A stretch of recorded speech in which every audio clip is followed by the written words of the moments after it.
انسان کے سب سے بڑے دشمن کون ہیں؟ تکبر اور حسد انسان کے سب سے بڑے دشمن ہیں۔ آج ہمارا سبق اسی کے بارے میں ہے۔ اعوذ باللہ من الشیطان الرجیم، بسم اللہ الرحمن الرحیم۔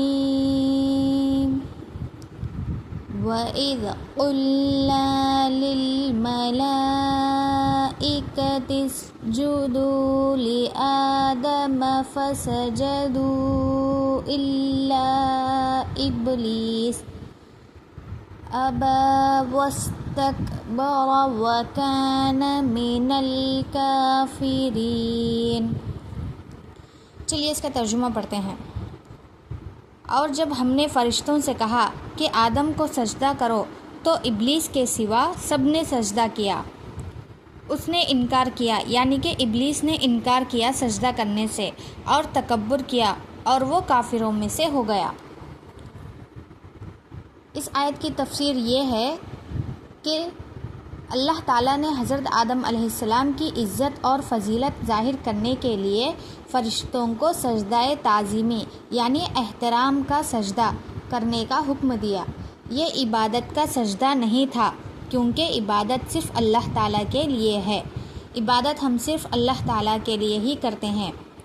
آدم علیہ السلام کو جو سجدہ کرنے کے لیے کہا تھا وہ احترام کے لیے کہا تھا، نہ کہ عبادت کے لیے۔ دوسری بات یہ ہے کہ تمام فرشتوں نے فوراً اللہ تعالیٰ کے حکم کی تعمیل کی، یعنی کہ جب اللہ تعالیٰ نے سجدہ کرنے کے لیے کہا تو تمام فرشتوں نے اللہ تعالیٰ کے حکم کو مان لیا، لیکن ابلیس نے تکبر اور حسد کی وجہ سے سجدہ کرنے سے انکار کر دیا۔ اور تیسری بات یہ ہے کہ ابلیس اصل میں جنات میں سے تھا، مگر فرشتوں کے ساتھ عبادت کرنے کی وجہ سے ان کے ساتھ موجود تھا۔ اس کے تکبر نے اسے اللہ تعالیٰ کی رحمت سے محروم کر دیا۔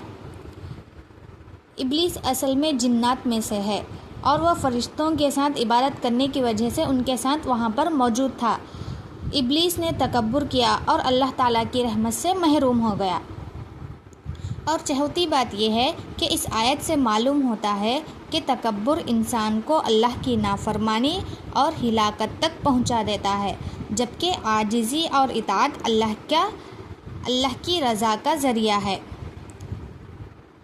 اس آیت سے ہمیں یہ سبق حاصل ہوتا ہے کہ اللہ تعالیٰ کے ہر حکم کی فوراً اطاعت کرنی چاہیے۔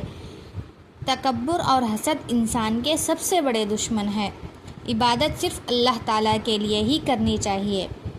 عزت و فضیلت اطاعت، علم اور تقویٰ سے حاصل ہوتی ہے، نہ کہ نسب یا اصل سے۔